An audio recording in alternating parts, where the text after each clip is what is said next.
Start. परिच्छेद. उद्योगधंद्यांच्या विकासामध्ये सर्वात मोठी अडचण म्हणजे भांडवलाची, विशेषतः खेळत्या भांडवलाची आहे. याची सरकारला जाणीव आहे. तथापि या बाबतीतही चालू व नव्याने निघणाऱ्या उद्योगधंद्यांना बँकांकडून सुलभ रीतीने मदत मिळावी म्हणून महत्त्वाची पावले टाकण्यात आली आहेत. स्टेट बँकेने जॉईंट स्टॉक बँक व सहकारी बँका यांच्या सहकार्याने लहान उद्योगधंद्यासाठी संघटित केलेली कर्ज पुरवठ्याची योजना हे या बाबतीतले एक उदाहरण सांगता येईल. परिच्छेद. तथापि उद्योगधंदे सुरू करण्यास आकर्षक वाटेल असे वातावरण किंवा समाधानकारक परिस्थिती निर्माण होण्यासाठी अद्यापि पुष्कळच मजल मारावयास पाहिजे, याची सरकारला जाणीव आहे. या बाबतीतले आपले कर्तव्य चांगल्या रीतीने पार पाडता यावे म्हणून उद्योगपतींपुढे असलेल्या समस्या, त्यांच्या गरजा वगैरे संबंधीची तपशीलवार आणि खात्रीलायक माहिती सरकारजवळ असली पाहिजे. यासाठी सरकार आणि कारखानदार यांच्यामध्ये विचारविनिमय सतत चालू राहिला पाहिजे. त्यामुळे कारखानदारांच्या गरजांची सरकारला चांगली कल्पना येऊन त्यांचा विचारही करता येईल.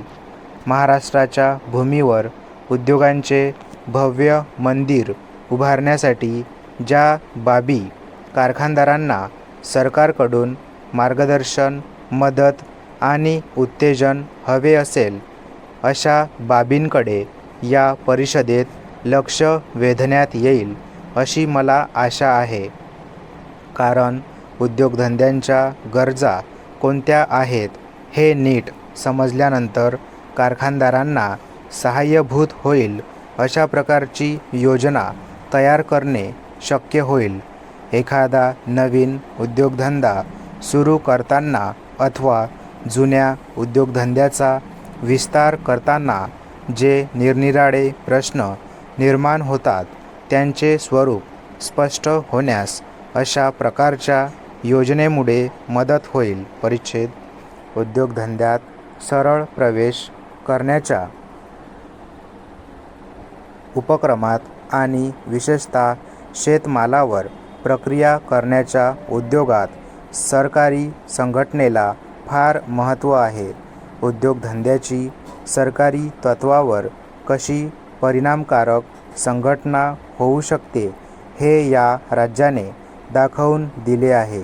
या बाबतीत या राज्याने इतरांना अल्पशा प्रमाणात का होईना पण मार्गदर्शन केले आहे व ते तसे आजही करीत आहे असे मी म्हटले तर ते वावगे ठरणार नाही. सहकारी तत्त्वावर चालू असलेल्या या प्रक्रिया करण्याच्या धंद्यांना आर्थिक बाजूपेक्षा एक वेगळी अशी महत्त्वाची सामाजिक बाजूही आहे आणि त्याचबद्दल मी आता बोलणार आहे. परिच्छेद.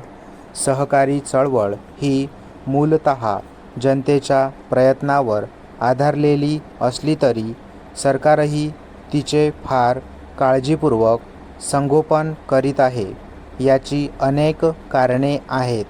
त्यापैकी पहिले कारण असे की शेतकऱ्याला उद्योगधंद्यात पैसे गुंतविण्यास लावण्याचा जवळजवळ हाच एक मार्ग आहे. दुसरे म्हणजे ग्रामीण भागातील स्थानिक साधनसामुग्रीचा उपयोग करण्याच्या निमित्ताने बाहेरून येणाऱ्या भांडवलामुळे त्या भागात जे प्रश्न निर्माण होतात ते त्यामुळे टाळता येतात. शिवाय त्याने ग्रामीण व शहरी मूल्यात असलेले अंतर नष्ट होऊन शहरातील व खेड्यातील लोक एका पातळीत येतात. उदाहरणार्थ, एखाद्या सभेत मोठमोठे उद्योगपती, कॉर्पोरेशनचे प्रतिनिधी, सरकारी अधिकारी, तंत्रज्ञ व इंजिनियर यांच्या बरोबरीने शेतकऱ्यांचे प्रतिनिधीही जेव्हा डायरेक्टर म्हणून खांद्यास खांदा लावून बसतात तेव्हा ग्रामीण व शहरी हा भेद साहजिकच नष्ट होतो. याशिवाय आणखी महत्त्वाची गोष्ट म्हणजे अशा प्रकारे वाढलेले उत्पन्न सहकारी संघटनेमुळे शक्य तितक्या जास्त क्षेत्रात वाटले जाते व त्यामुळे खऱ्या अर्थाने समाजवादी समाजरचनेचा उद्देश साध्य होतो. परिच्छेद भांडवल उभारणीच्या बाबतीत सहकारी क्षेत्रात किती कार्य होऊ शकते हे या राज्यात निघालेल्या सहकारी कारखान्यावरून दिसून येईल. या राज्यामध्ये आतापर्यंत 13 सहकारी साखर कारखाने स्थापन झाले असून साखरेच्या उत्पादनास त्यांनी सुरुवातही केली आहे. तिसऱ्या पंचवार्षिक योजनेच्या काळात अशा प्रकारचे आणखी 12 कारखाने उभारण्यात यावयाचे आहेत. आपल्याला नवल वाटेल पण संबंध भारतात पहिला सहकारी साखर कारखाना उभारण्याच्या कामी अहमदनगरच्या एका गरीब शेतकऱ्याचेच प्रयत्न कारणीभूत झाले आहेत. इतरांशी सहकार्य करून हा कारखाना उभारण्याच्या कामी त्याने अतिशय परिश्रम घेतले. अशाच प्रकारचे उपक्रम आता भात, तेलबिया, सरकी आणि इतर क्षेत्रातही होऊ पाहत आहेत. सहकारी तत्त्वाचे समाजावर होणारे परिणाम लक्षात न घेताही निव्वळ औद्योगिक अर्थकारणाच्या दृष्टिकोनातून जरी या प्रयत्नाकडे पाहिले तरीही सहकारी क्षेत्रातल्या या संघटनेने शेतीविषयक उद्योगधंद्यांना कच्च्या मालाचा नियमित पुरवठा करण्याच्या कामी उत्तम कार्य करून दाखविले आहे हे स्पष्ट होते. हा कच्चा माल या धंद्याचा पायाच असून त्याचा सतत पुरवठा होत असतो. याचे कारण हा कच्चा माल उत्पादन करणारेच वरील औद्योगिक उपक्रमाचे मालक असतात. दुसऱ्या शब्दात सांगावयाचे म्हणजे सहकाराचा अवलंब करणारा शेतकरी हा या शेतीविषयक उद्योगधंद्यातला उत्पादकही असल्यामुळे औद्योगिकरणाच्या प्रक्रियेत साहजिकच कार्यक्षमता व गती निर्माण होते.